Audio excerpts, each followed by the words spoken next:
It's been a sound for 3.5 minutes before I ever located them. And once I seemed to quiet down enough, I was able to look right at where they were standing, where I was kind of like, oh, where that noise is coming from, you know? So orienting myself. I don't think in terms of grounding, whatever you'll call it, like there's just one orientation to reality. There's one orientation to this place. There's one way to be oriented in your physical space right now. It's more important to think that our sense of orientation changes. The extreme end, when we feel like the environment or any number of personal, human, or demonic factors doesn't want us somewhere, you might feel that you're not in the right place. But there you are anyway, in a place you shouldn't be. And there's no signs posted, but maybe just somebody doesn't like you. Or any of the number of incredible fears and terrors suffered in the human bloodstream has reached out somehow and projected itself onto you. And so certain people around you are afraid of you. Maybe you even seem like a monster to them. Do you want to be a monster to them? And they see everything that they don't want to see about themselves. And how much they hurt and how it can make us do bad things until we learn how to channel the energy differently and take a greater, by difficult or slow and steady degrees, a greater appreciation for the complexities of our associations with people and the kinds of people around us, irrespective of whether or not they're wonderful, happy, spiritual, positive, male, female, best friend forever, mommy and daddy, you got my back, how could there anything be wrong with you kind of people. And you don't need some demonic understanding of the human race, but just to say that anyone can be bad for you. If you deal in medicine, in human terminal illness, and domestic abuse, and alcoholism, which are all connected, you know that without having to impugn someone or throw yourself into a bad situation or something, you can know and theorize that anyone can be bad. Anyone can make anyone sick and die. Any of us can.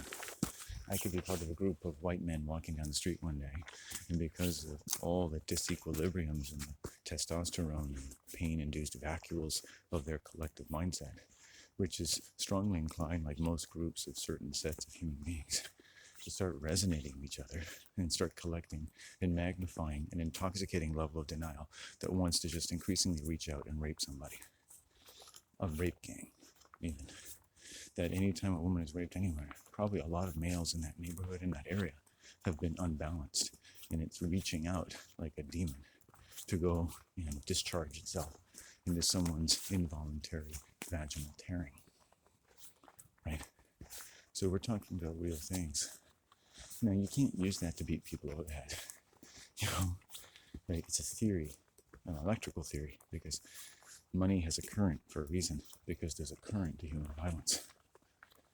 Okay, we've got a few doctoral theses going on here, playing in our minds. All right. Now, a real doctor would probably pursue one of them, and make an effort to make it look like he's learned how to allow you to understand what he's saying. In fact, even demonstrate to your satisfaction that he even knows what he's saying, regardless of what he thinks. But what do you know, I think? What do you think I know? What do you think what goes on in my mind?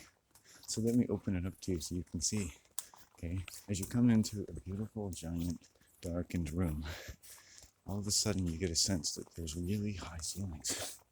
And they go up and up and up and up into the deep blue sky and into the western baths of stars, which is the Esther of the Western world. Now, to be honest, a voice will pipe up, a kind of interlocutor. And he was like, I don't want to bother you, but I'm one of the voices of this place, and I'm terrified of you being in my mind, because, quite frankly, I've had far too much human shit in my mind. I don't know about you. So no one's going to molest anyone here. I'm safe, you're safe. Of course, if you're listening to me, you're getting a sense of my mind. Hi. Oh, they're running.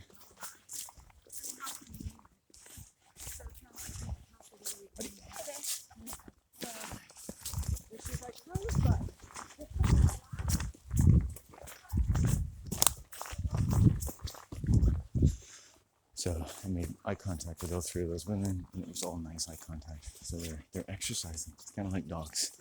I don't want to be misogynistic, but they're in there, just like me or anyone. They're in a good state of mind. They're running, working off all the stress hormones, things like that. Actually creating stress hormones, endorphin. You ever wondered why a stress hormone makes you feel better if you torture yourself the right way by running from absolutely nothing for miles and miles? Another subject for another day, but it is related to this one. So you can paint people and things and behavior in very, very unflattering ways, and in by those same notes, you can use that syntax to say, hey, how about this incredibleness about these people?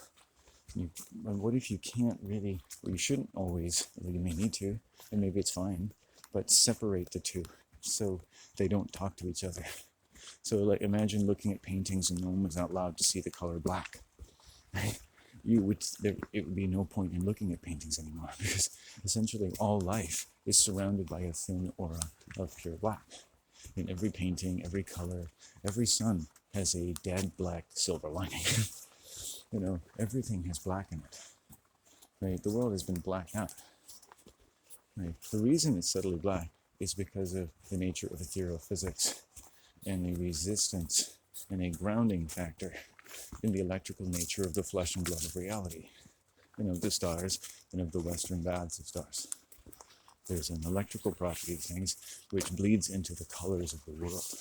So the colors of the world are created by electrodynamics in the movement of the blood through your veins. So if somebody had eyesight trouble or was colorblind, you could probably fix that by fixing their blood and purifying their blood. Just preventing them from that order of electrical discharge, which is part of the blood itself. Right? Color is part of the blood of the world. So if you can't see color, something is toxifying your blood. But even if you can see color, you can see shades, which if you look at black and white advertising, is sometimes better than color, at allowing you to distinguish different things. Some people like black and white photography. I find that interesting, that someone would buy a black and white photo. Some people specialize in that because it's such an interesting way of bathing the mind in sort of an ethereal essence that bleeds into our sense of critical distinctions between what looks one color or one shade and another, and how it helps us understand actually deeper dimensions of what we're looking at. And facial expressions. Why do you think dark and light in and of themselves, or shades, can help us understand people so much? And then look at your darkest imagination of group behavior, and look at all the wonderful things that groups try to do. Let's say it's just an intent. It doesn't really work, but right, look at all the beautiful thoughts people have every day.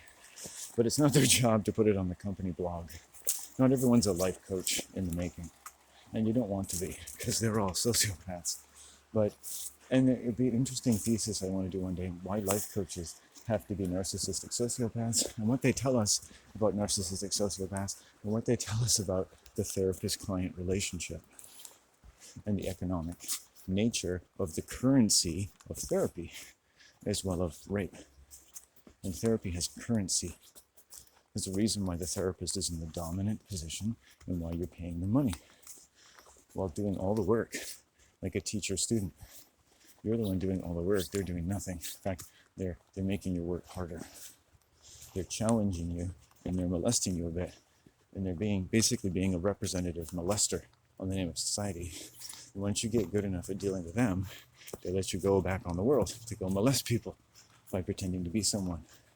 And as soon as you pretend to be something you're not, right, you're more, not less capable of lending your help as a dupe or a patsy or a straight up alcoholic, depending on more on what you're doing and who you're with and your personality than anything else, circumstantial,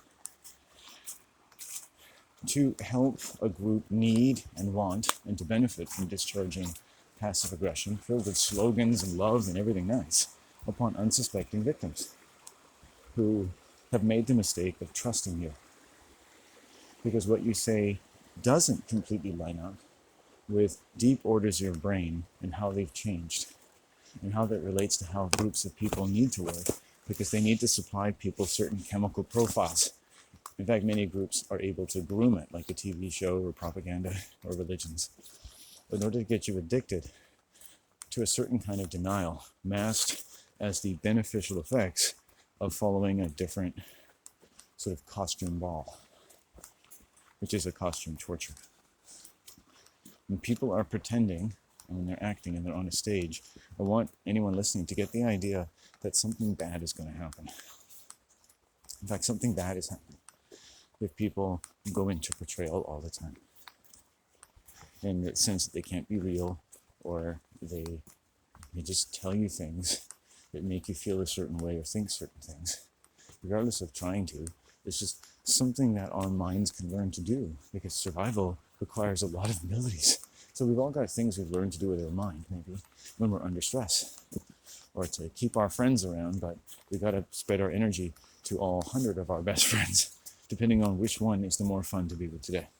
And that's what a straight up sociopath would do, right? Keep people hanging, but go with the plate that offers the most potential advancement. I mean, they definitely are interested much more and much less in various people, and in particular people whom they might go to great lengths to evince through certain forms of dominance and passive humiliation that they are their best friend, and they really care about them. And you can see how humans might learn to do this even as children, right? So we're taking a dark look at society. Still all the light, right? But we're looking at like this stuff, this material that goes on around us every day, right? That we might like to sort of think of as just the poetry of the city. And in a novel, this would all be covered by, and there was a soft tremolo of human speech and subtle agony. As I went about my way, finding the codes for the CIA supercomputer, the knock list, so Tom Cruise couldn't get it.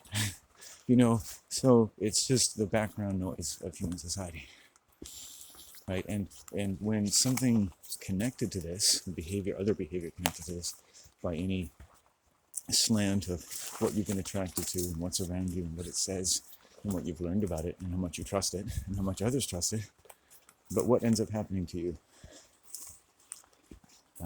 Here's a simple, I'll tell a simple, easy story. It's not traumatic, it's weird, but it fits into the category of all the violence I've ever seen. And I was in a particularly, I suppose, gullible state of mind about certain things, say to do with health. And it's not how I felt. I don't think it's something that should be on the fucking letterhead of a story about who I really am, but let's just make it quick and say I was tremendously gullible, and you'll see why.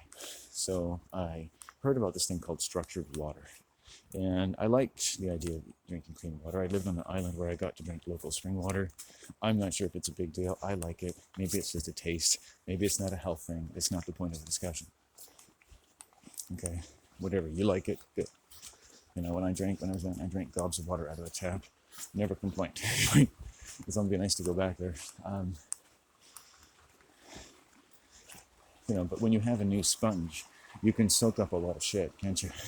And then the sponge gets older. Imagine the liver of a 90-year-old alcoholic, right? So you got to squeeze it out. You got to get that spring water.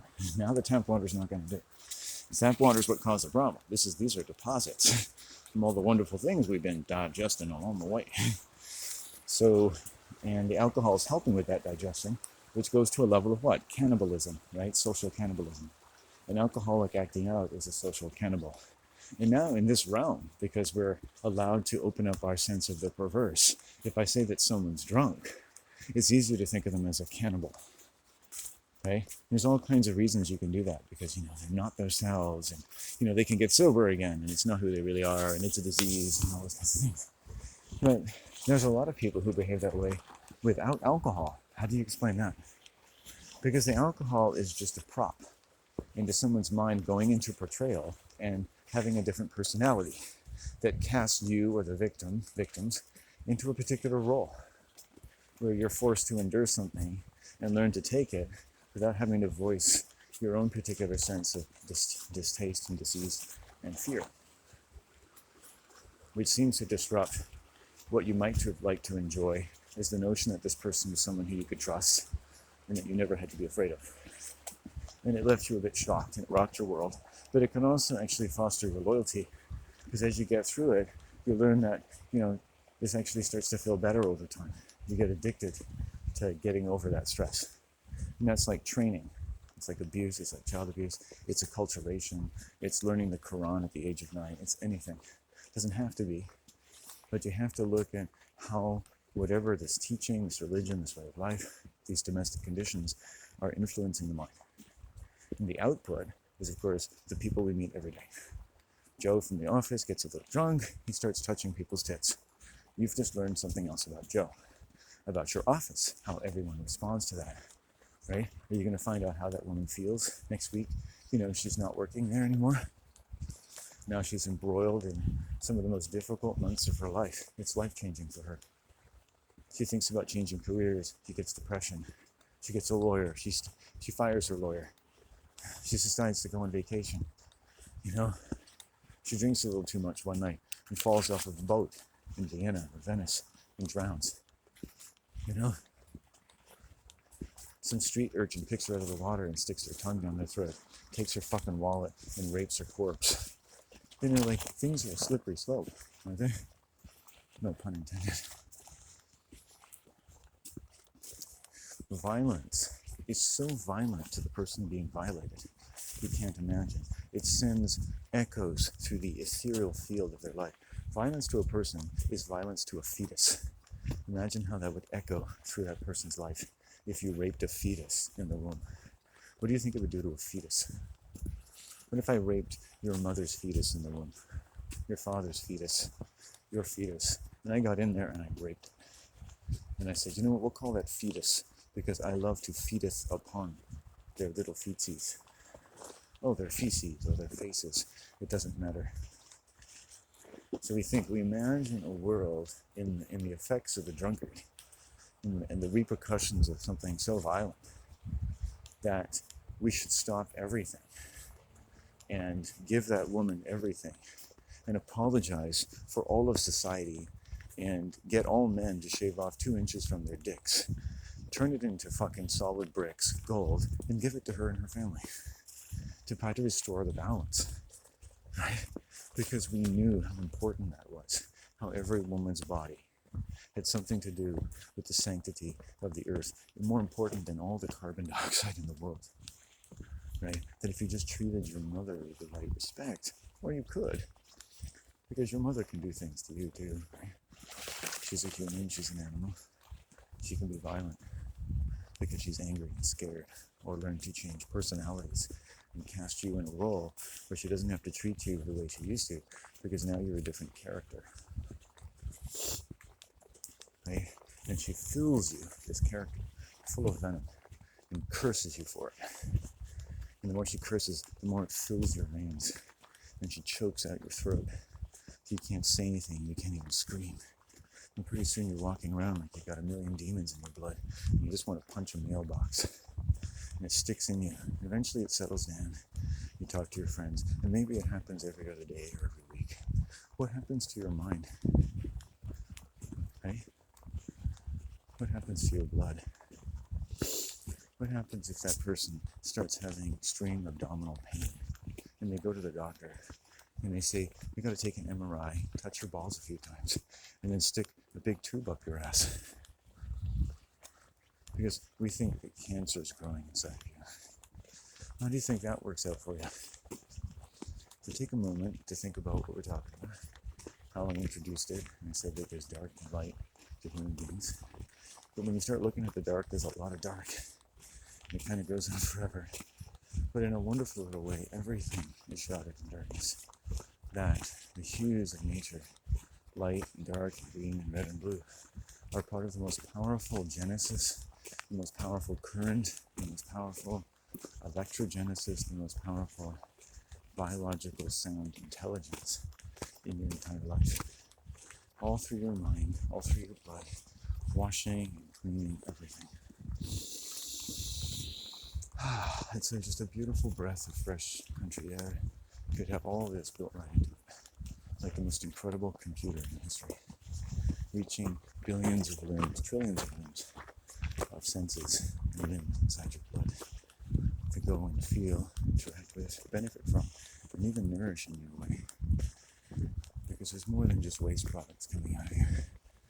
There's information and intelligence of the greatest artist philosopher in the world coming out of your blood and perfuming the air as you pass. And do you know how wonderful it is for the trees to see you again? It's like you're like a bouquet of roses. A little bouquet of roses. And it's more than that. You don't need words, you don't need to invent the language of the trees. But learn it. It's there. They like you. They're smart. They're important. Authority courses through their limbs as it courses through your own. There's powerful, beautiful, healing, and wonderful relationships to be had. And along the way, you're going to find some darkness. You're going to find some things that make you scared. You're going to see things in your life. So the hoot of the owl might make you tremble, but it might be teaching you to give you reason to think that you're doing quite well. All will be made sound because the owl is learning from you. Who knew? Who knew? The owl is learning from you. Right. I got a dry mouth from weed and I've got a drink in my coffee, so you figure it out. Let's go.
Had an imaginary speech to the local alpha male. He's a good guy. He is the alpha male of the street. He's such a lovely human being. I swear he's the only one in the area. I've seen a lot of the other male homeowners. I swear. And he lives in I guess what you would call a fifth wheel or a modular home maybe, or something like that. And does it, takes care of it really well. His kingdom is sound, without it. And that's what it matters. To me, that's a castle to me. And I respect it, and I respect his territory. He's always got a ready smile for me, even though he doesn't really know me, because he's got good instincts. And he knows that I'm just about my business, and it's good. I love alpha males. They're, you want them around. Do you know, we don't even know each other's names? And yet there's a creepy sociopathic beta who walks around and always says, "Hi Landon, hi Landon," right? It's not good. He keeps trying to initiate some kind of relationship with me. He's like a stalker. It's like, I'm good. And I keep walking. It's like, I've told him and his wife I don't really want much to do with them. And that's my prerogative. And that's it. And I've shown them through hundreds of encounters that when I say that's it, that's it. There's no harm, no foul. Not everyone is meant to interact with everyone else. They take a bit lot to deal with. Because it's really all about them. They don't realize it. A lot of teachers spend much of their lives, childcare workers, with this idea that they're concerned about people, about being focused on others, you know? They teach children, focus on others, help others, deal with your insecurities by helping other human beings who may or may not need your help, much less feel that you're a credible source of that true indelible helpfulness, which we all seem to require, but we never seem to actually get. And so they become like narcissistic sociopaths. They can't just mind themselves, because who they are is to invade other people's boundaries. They don't realize it. They can't handle a world that they can't use someone to fix every day. You know, like independent psychiatrists. And that comes with a lot of problems, a lot of baggage, a lot of stray genetic material, and verbiage, unwanted comments. The male part of this stalking team, essentially, when I first met him, made a lot, every time, inappropriate physical boundaries. It was just amazing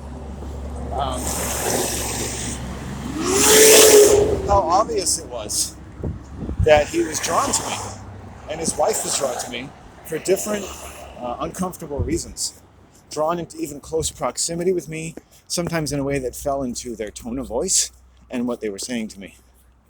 Like they felt they needed to draw close and lower their voice. It was so fucking weird. And they probably did that with children a lot, right? And it's like they're dealing with their own anxieties, their own compulsions, right? And it's just programmed into them now that this is what they do. And you have to wonder, why are you doing this to me? What has provoked that, right? Is it economic status? Is it because your wife wants to fucking jump on my dick and be like Huckleberry Finn and Tom Sawyer and paint my fence up and down with 3 different coats of lacquer, you know? She just walks up to me by the river and just sits down lazily and starts talking about nothing in particular and doesn't seem to fucking give a fuck about who I am or what I'm doing out there or anything about my body language. That's creepy. Have you ever had people come up to you in public who don't seem to get your body language? You know, we're not all experts on body language, and we learn to ignore it, actually, in order to be part of society. But I bet that you know when you come up to someone you don't know that well, or have only just met, that you kind of want to do so with a certain amount of respect. You don't really know them, you don't know their habits.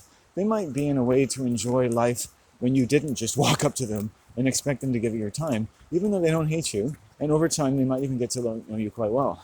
Do you get that? You see them out for lunch one day, you know, it's like, hey, I saw you in the park yesterday. You want to talk some more about all kinds of stuff? About TV and what I put in my bra the other day to make my boyfriend get an erection? No, right? You don't assume that somebody wants. You might just wave or nod and go about your way and have a little look on your face like, this is my opportunity to tell you that I've got other things to do as well. My life in the forest is not all about the next time I get to talk to you. You know, I consider that a luxury. Let's let the stars align. You know, other than that, it's just, hey ho, the Mario, 2 ships in the night. That's what most people want. I'll tell you, that's what alpha males want. If they're friendly people, you know. They don't want you fucking all coming up to them every day because you made nice with them once, you know. You know, and maybe you think they're sexy. And you're like, this is a connection. You go home and write in your journal, I made a connection today. There was a man in black on the boardwalk, and we talked about the clouds and how my yoga practice has united me with my Thaningus. I think he's such a great listener. We talked for hours. Oh, really, I talked and he listened because he's such a sensitive man. I can't wait to see him again and show him what I've learned to do with food coloring and my yeast infections.